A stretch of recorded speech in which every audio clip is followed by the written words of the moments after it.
somebody that has worked in the financial service industry over 20 years, I hear a lot of information, or a lot of, conversation in regards to people saying what other communities do, what Asians and Indians and whites and Hispanic do as far as, saving up money, community investing and stuff. And I'm always amazed at somebody that worked in corporate America, white corporate America, all these years, and I didn't see all these, wealth building, family community strategies that I hear about. And also, I have a finance background, have an undergrad in finance, a master's in supply chain, so it's a quantitative background. And what I mean by that is, pretty much everyone I went to school with was either Indian, Asian, or African, straight numbers people, right?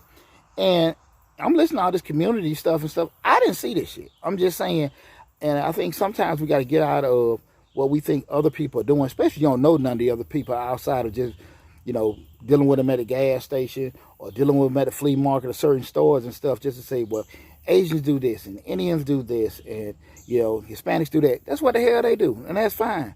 At the end of the day, the reason why a lot of times people aren't financial where they want to be is because they aren't educated on certain things and they aren't disciplined on certain things. If you do not want to live in a house full of your damn cousins and stuff, there's nothing wrong with it. I don't. The thing of it is, if you put enough information and take the time that it takes and then use the discipline that it takes to be financially independent, you'll be fine. Or to just grow your finances. But you don't have to, do things that you aren't comfortable with. I'm not finna live with my damn, family. I love my family. But I'm not going to be, where I live at and where they are, that's fine. And we're great together. But when I hear so much information about what other communities do. I haven't seen it. And like I said, again, that's all I went to college with. That's all I worked in corporate America with. I haven't seen that. I see, though, when I was working in corporate America, the white folks that I worked with, they were just cool as long as Deonte didn't make more money than them. But to sit here and just say, hey, they were doing wealth building things and they had more than me, I don't think half of them that had more money than me. You know what I mean? Because I'm the one that was investing. I'm the one that had the properties and stuff like that. But again, just these big assumptions. Like I said, I think most of them are based on what people don't have, and they trying to figure out this is what the rich do, this is what white people do, this is what other communities do. They ain't doing all that shit. Trust me. African Americans are making good way. We have no shortage of decent income wages in our community. We have a shortage of people that are wealth generators, and like I said, a lot of that has more to do with the discipline we have in regards to saving and investing. I'm sorry, my side bees and stuff. The discipline that we have and some of the practices we do, okay? Nothing to do with actually the income we make. Again, are we as a race comparable with whites making wages? Absolutely not. But you look at it from a proportion standpoint, it's not the same. But again, people are still making money.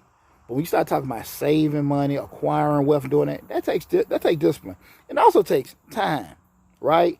It's easy to want to sit here and do day trading and do different kind of investing and hope you can fix a flip. That's typically not how wealth is generated. Okay, it's usually over accumulation of time for that to happen. But I just want to have that conversation because I'm looking at and I'm hearing all these things about what other communities do, and people really don't have no kind of attachment to these other communities to just be sitting there saying it. Because like I said again, as a person that has been dealing with enough of my comfort level with other communities and stuff like that, I haven't seen all this stuff. I haven't seen all this kumbaya, all these other communities working together and sharing and stuff like that.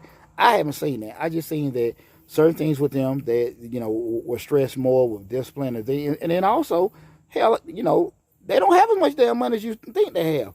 Again, from a comparable standpoint, white folks blow money, Asians blow money, Indians blow money, and stuff like that. Black folks do too. So, I think that we need to get out of the pension of less what we don't have, and more so what other people have, and focus more so on what we need to do to get what we want, and do those uncomfortable things to do it. Because taking time to invest in yourself, taking time to be disciplined, and just taking time to understand it's going to take a certain period of time to accumulate certain things is uncomfortable. And everybody doesn't want to be uncomfortable. And typically the people that are uncomfortable for a certain period of time are very comfortable later on in their life. Okay? And that's what I think is the main problem. A lot of people want fly-by-night fixes. And that's just not how things work. Okay? Typically. Take care of yourself, guys. Best of luck. Make sure you subscribe to Miss Short Doll on YouTube. Take care.